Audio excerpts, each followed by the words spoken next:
We are here in a difficult time. It's a difficult time every year. This transition from Yom Hazikaron to Yom Haatzmaut. We're going to talk about that in some detail in a little while. This year, of course, it's even more difficult than usual. And we're going to start the proceedings tonight with a traditional prayer for the Chalei Tzahal, given their lives for the defense of this country, so that we can be here tonight. And we're going to ask Frank to come and sing the Kel Malei Rachmim, and I'd ask you all to stand up, please, in respect for that.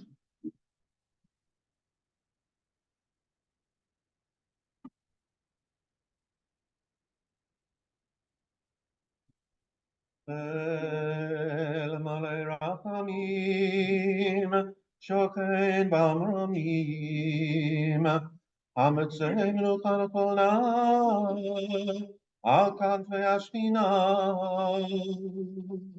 B'malot Kedoshim Torim V'Giborim, K'zor Rakia Masirim, Lenishmot HaKadoshim Shenilchamu B'chol Marachot Yisrael, B'macheret u'mitzvah Hagan al Yisrael, V'shenafelu b'milchamatam, U'asru nafsham al kedushat Hashem, Am v'haaretz. Navu shanu mitpalalim leilu nishmoteim, Lachen Malarachamim, Yashtirem B'setek Knafav La'olamim, Yitzror Hakayim et Nishmotehem, Adonai Nachalatam, V'gan Eden Menuchatam, Yanuchu V'shalom. Al nishkavatam, v'tamor l'chol Yisrael zechutam, v'yamdu l'chol olam l'ketz hayamin, v'namar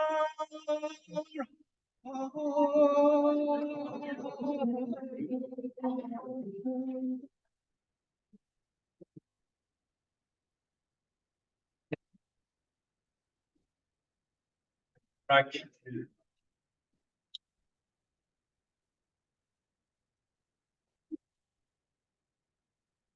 A number of years ago, when Elisheva and I decided that we were going to make Aliyah, like most of you, I guess, when you decided you were going to make Aliyah, we were very excited, a little bit overawed maybe, but it was a feeling that this was the right thing to do, the time was right, and we were very upbeat and excited about the whole project.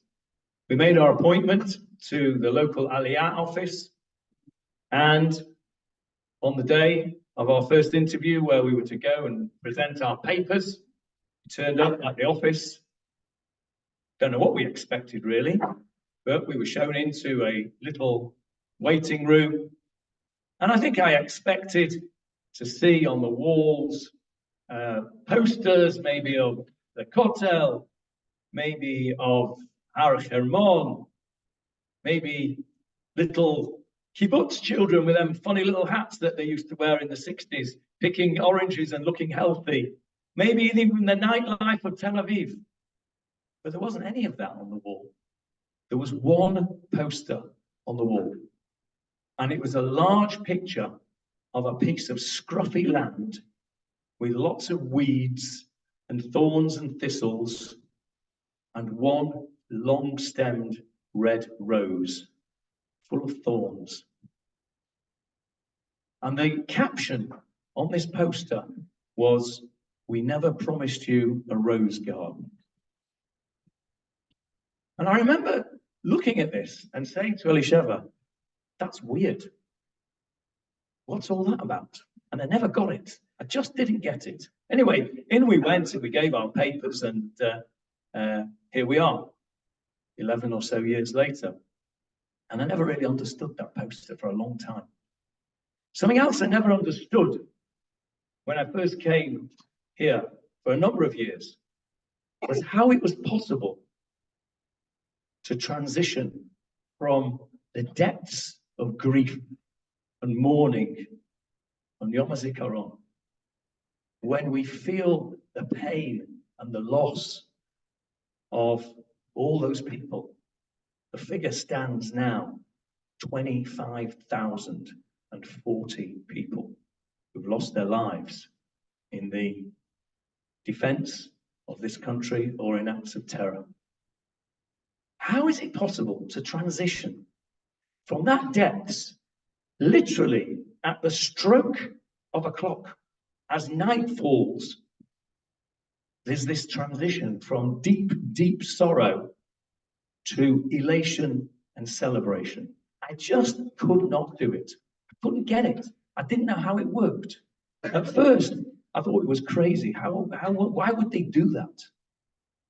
And I didn't get it for a very long time. And last year, I finally got it. When I heard the most inspiring words from Rabbi Leo D, after he had suffered unimaginable sorrow, losing not one, not two, but three of his family in an act of vile terror.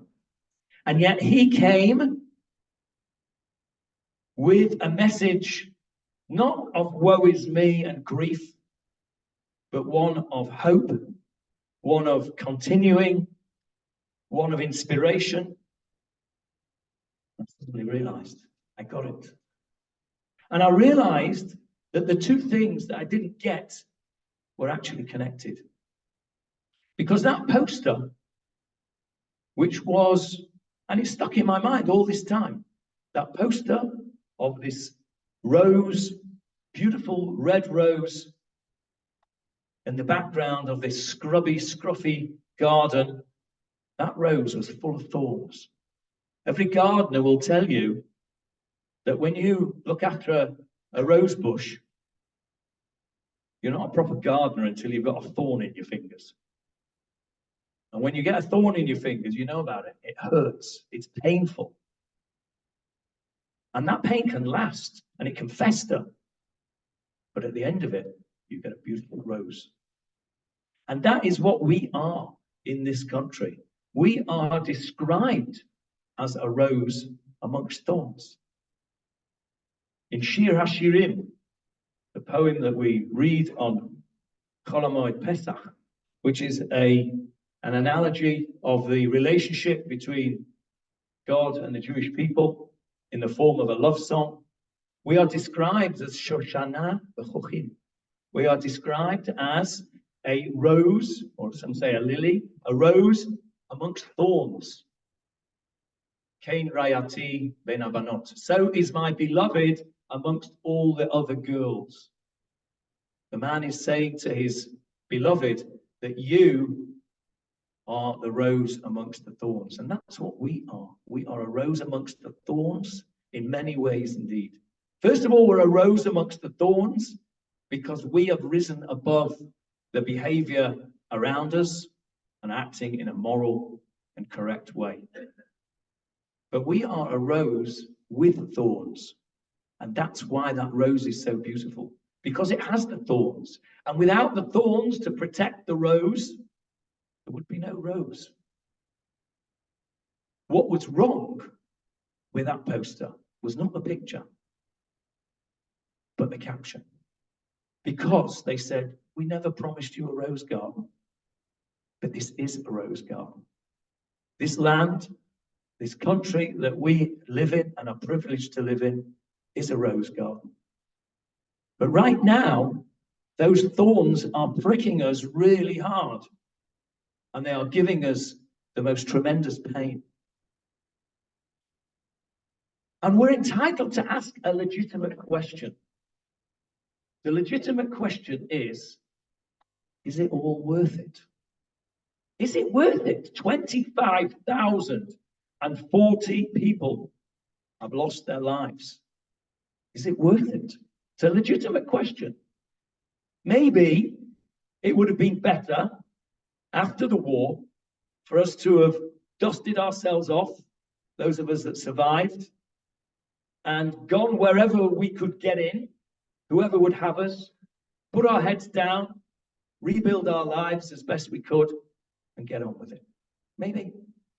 And then we wouldn't have had the heartache that we've had over so many times, and particularly over the last 7 months. It's a legitimate question, but I'm going to give you 3 even more legitimate answers. First of all, Am Yisrael, the people of Israel. The people of Israel are here in this land for the first time sovereign in our nation for over 2,000 years. Think of that. That is something which we are privileged. This generation is privileged over all the previous generations who prayed for it 3 times a day to return to this land. And we've done it through the kindness of HaKadosh Baruch Hu, the miracles of HaKadosh Baruch Hu, the wonders that we have done with our hands in this country, through the gift of HaKadosh Baruch Hu. Together, we have created something really special, a beautiful, beautiful rose. The people of Israel belong in this country. This country is steeped with the DNA of our people. Abraham Avinu, haloch v'nosea. He went up and down this country. He bought Ma'aratach Machpelah. He bought the cave of Machpelah in Hebron. Yaakov bought Shechem, fought for Shechem. Yehoshua bin Nun, all of the Shoftim, all of the kings, David HaMelech, Yonatan HaGibor, fought for this land. This land and the Jewish people, Am Yisrael, are intimately intertwined. One without the other does not exist. It's like a rose without water. It will die and wither. But we have not withered and we have not died. Every historian in the world has marveled at the fact that the Jewish people has survived. By rights, we should not be here. That's number 1. Reason number 2 why we must celebrate Yom Haatzmaut is Eretz Yisrael, the land of Israel. The land which is meant to have us as rulers. It's a divine blessing from the Lord, from HaKadosh Baruch Hu. We learned in a halacha this morning, after Shacharit, there's a halacha that if you see a city of Yehudah, a city in Israel, which is destroyed, you have to tear your garments. And then the rabbis ask the question, well, what does it mean, a city of Judah that is destroyed? What's the criterion? And the criterion is ribonot, I should say. Governorship, sovereignty. If you have a city which is under foreign rule and is full of Jews, that is a churban. That is a destroyed city. If you have a city which is full of goyim, but it's ruled by the Jews, that is not a churban, and you do not rend your clothes. This country is meant to be ruled over by the Jewish people. And the third reason, and the most pressing reason, why we must celebrate, despite the fact that it's hard, is Netzach Yisrael, the eternity of Israel. Every nation in the world has tried to destroy us. From the Romans massacring us, the Crusades, the Inquisition, the pogroms. The list is endless. Until we came to the final horror of horrors in the 20th century of the Shoah. The Holocaust was described by the Nazis, Yimach Shamam, as the final solution.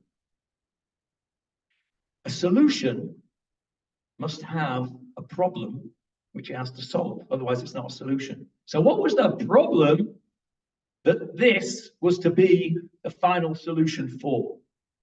The problem was how to get rid of the Jews from Europe. And their final solution was to kill them all, gas them, to shoot them, to burn them, to bury them alive, to exterminate them in their totality. That was their final solution. But they failed.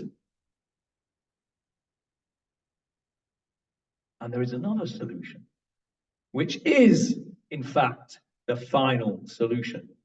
The final solution to the problem of emptying Europe of its Jews is Medinat Yisrael. How do you empty Europe of its Jews? You provide a place which welcomes every single Jew. Man, woman, child, baby, elderly, white, black, yellow, Sephardi, Ashkenazi, Taimani. Every Jew is welcome in this country to come and live. By rights, that is how you empty Europe of its Jews.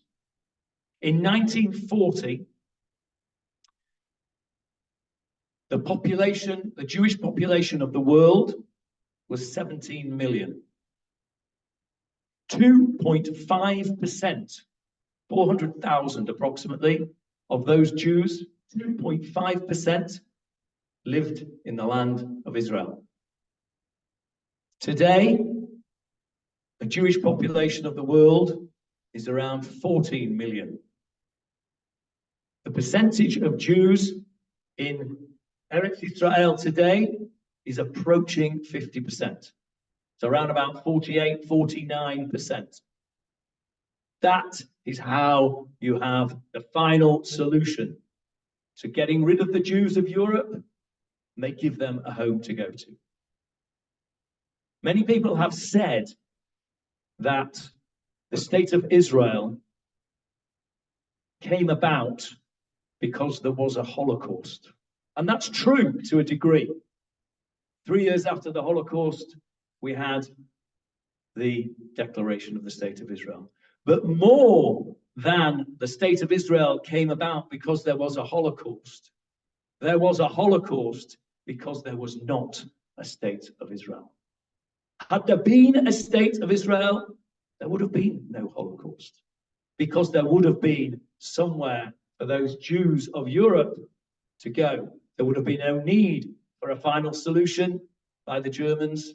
There would have been a place to come to. Netzach Israel, the eternity of the people of Israel, is utterly dependent on there being a Medinat Israel.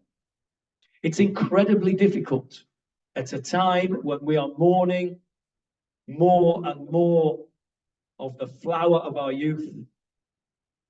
Every day we're hearing another soldier, another person has been killed or maimed or injured. It's heartbreaking. And how can we celebrate? But I ask you a different question. How can we not celebrate? How can we not celebrate? How can we, okay, we don't have to have such what is known as cholelut, empty celebrations. We don't go in for that. Yom Haatzmaut doesn't have to just be Yom HaBarbecue or Yom HaTiyul, but it has to be a celebration. It has to be a recognition that without Medinat Yisrael, all of those things, Am Yisrael, Eretz Israel and Netzach Israel will not exist. We are not the first generation of Israelis to struggle with this idea of celebrating Yom Haatzmaut at a time of difficulty. Think about what happened in 1948. From the minute that there was the UN vote on partition on the 29th of November 1947, there was increasing murder and attacks on Jews. The state, nevertheless, on the 5th of Iyar 5708, 14th of May 1948, the state was declared born. This modern state of Israel came into being. And we were at war immediately. Do you think that David Ben-Gurion and all those leaders who had given their everything to bring this state about, do you think they didn't feel the pain of every person that was lost?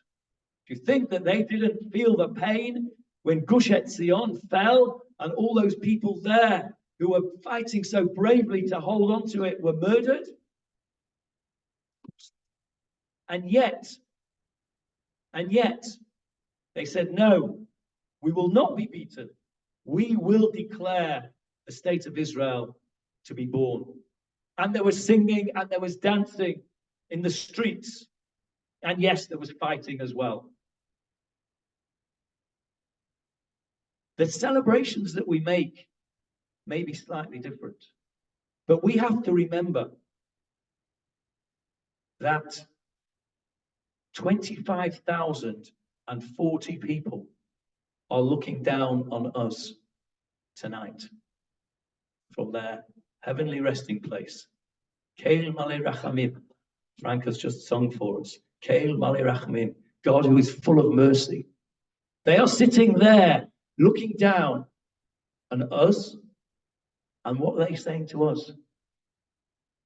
We have given our lives so that you can celebrate and recognize and cherish and love the state of Israel, the Jewish people, the land of Israel, and one another. And that is our responsibility. So yes, it's really hard, really hard. None of us feel like being in celebratory mood, but our celebrations are not the same as other people's celebrations. Think about how we celebrate New Year compared to how the rest of the world celebrates their New Year. We introspect. We recognize God's sovereignty on our New Year, and we pray for good things from the Ribono Shel Olam. On our Independence Day, we celebrate differently too, but celebrate we must. We have to dance. We have to sing. We have to say Hallel. And you know what? It makes not one jot of difference whether you say it with a bracha, without a bracha, half a Hallel, whole Hallel. Do what you want. Do not get wound up with the intricacies of halacha on a day like today. Today is a day for celebrating what HaKadosh Baruch Hu has given us and what those 25,040 people have given us. They have given us Eretz Israel.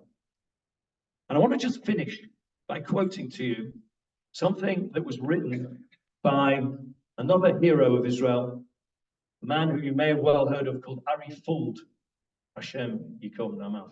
Ari Fuld was an American, came to Israel. He was a tremendous activist, soldier, spokesman, fighter, and he was murdered by a terrorist. And this is what he wrote on Yom Hazikaron, transition into Yom Haatzmaut in 2018. I'm going to read it to you because I think that it says everything. 48 hours ago, I stood frozen as the siren wailed, and I was thrown back into a nightmare from 25 years ago when I buried my friend and platoon mate, Yehoshua Friedberg.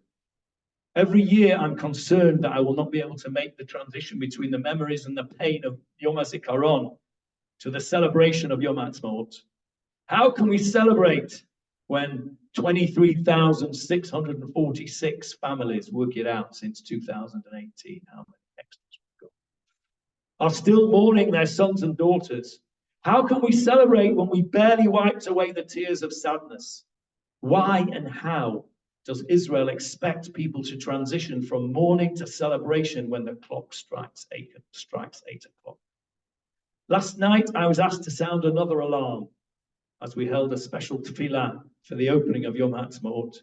I was asked to sound the shofar. Like the siren of yesterday, the shofar was sounded in biblical times as a call to war. The shofar was also sounded to gather the nation, and the trumpets were sounded at the times of celebration as well as times of self-introspection. As I took a deep breath, I felt a strong pinch of mixed emotion. On the one hand, the deep sorrow and the loss of yesterday, and on the other hand, the realization that here I am in Israel, standing in a shul in Judea. The shul is filled with children, parents, grandparents, and even some great-grandparents. A shul filled with 3 or 4 generations of Jews is something that would not have been possible just 1 generation back.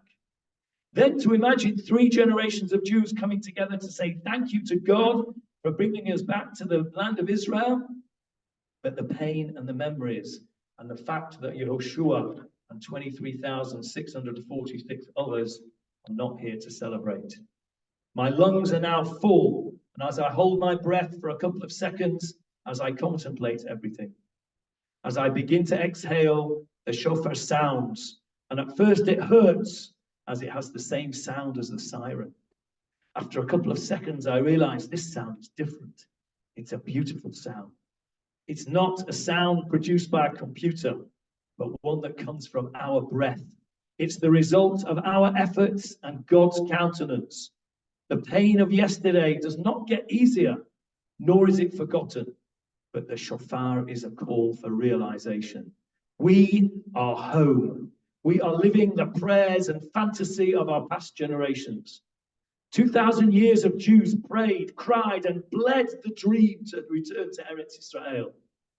The return to Zion is no longer only in our prayers. We are living the prophecies of our religion. What was once a biblical dream has become a reality. Yesterday, the longer the siren sounded, the deeper the pain became.